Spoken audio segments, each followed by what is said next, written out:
Pagpasok ni Bol Bol sa PBA, malaking tulong this Commissioner's Cup. Ang Ginebra player na alanganin sa lineup, possible na malaglag. Ito nga ang Barangay Ginebra mga chong ay tahimik pagdating sa trades.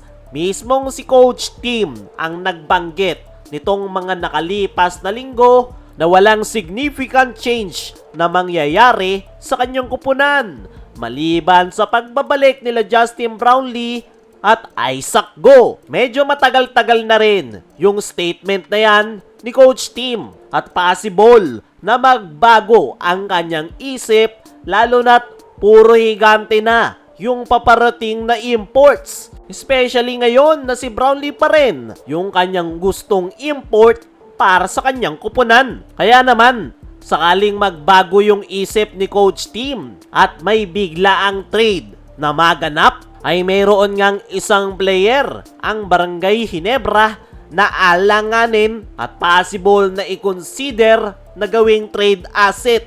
At yan nga ay walang iba kundi itong kanilang wingman na si Jeremiah Gray. Last All Filipino Conference ay binibigyan ito ng pagkakataon ni Coach Tim na maibalik ang kanyang kumpiyansa sa paglalaro. Malaki na rin yung playing time na ibinibigay sa kanya ni Coach Tim Cone, pero lulubog lilitaw pa rin yung performance ni Maya. Sa elimination round ay may times pa na ipinapasok ito ni Coach Tim bilang starting five, pero bigla nga yang nawala pagpasok ng PBA playoffs. Isang malinaw na indikasyon na hindi na-impress si Coach Tim sa ipinakita ni Maya noong elimination round. As of now, kasalukuyang nagkakaroon ng evaluation ang Barangay Ginebra sa kanilang lineup at malamang sa malamang, isa sa nasilip nila dyan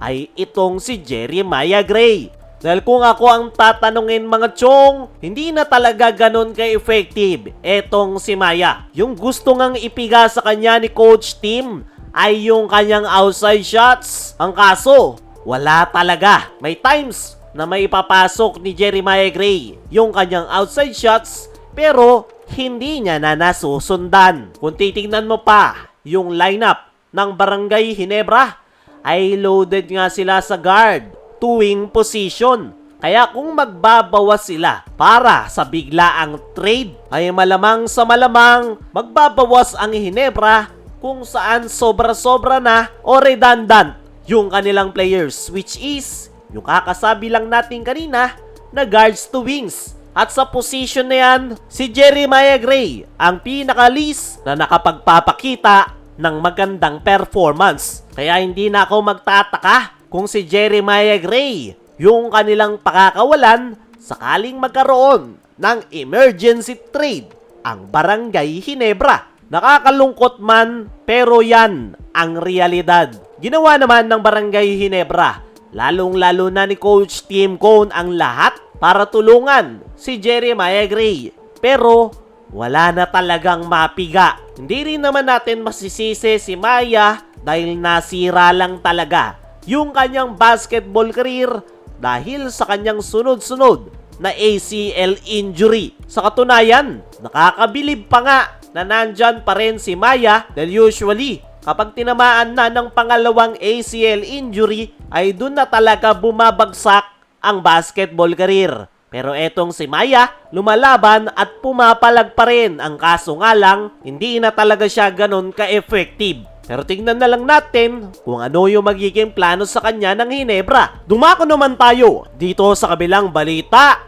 Pagpasok ni Bol Bol sa PBA, malaking tulong this Commissioner's Cup. Sa inilabas nga na article ng Spin.ph ay expected nga na pipirma na ng kontrata etong si Bol Bol para sa TNT Tropang Giga. Okay na at nagkasundo, tanging pirma na lang ni Bol Bol ang inaantay. At para sa akin mga chong, ay malaki ang may tutulong ni Bol Bol sa PBA this upcoming Commissioner's Cup dahil panigurado marami ang mag-aabang sa kanyang ipapakitang performance sakaling matuloy na talaga ito sa TNT. Napakalaki nga nito na big man, kaya naman paniguradong hindi lang mga Pilipino basketball fans ang mag-aabang sa kanya, kundi pati na rin yung kanyang mga fans. Sana lang talaga ay hindi lang si Bol Bol ang makapasok sa Commissioner's Cup. Napapabalita rin itong mga nakaraan na balak ng Macau Blackbirds na kuhanin si Dwight Howard. Kaya mga chong, ano ang masasabi nyo? Ngayong pirma na lang ang kailangan ni Bol Bol para maglaro sa TNT. Ano rin yung masasabi nyo na alanganin si Maya sakaling biglang mag-trade ang Hinebra? I-comment mo lang dyan sa iba.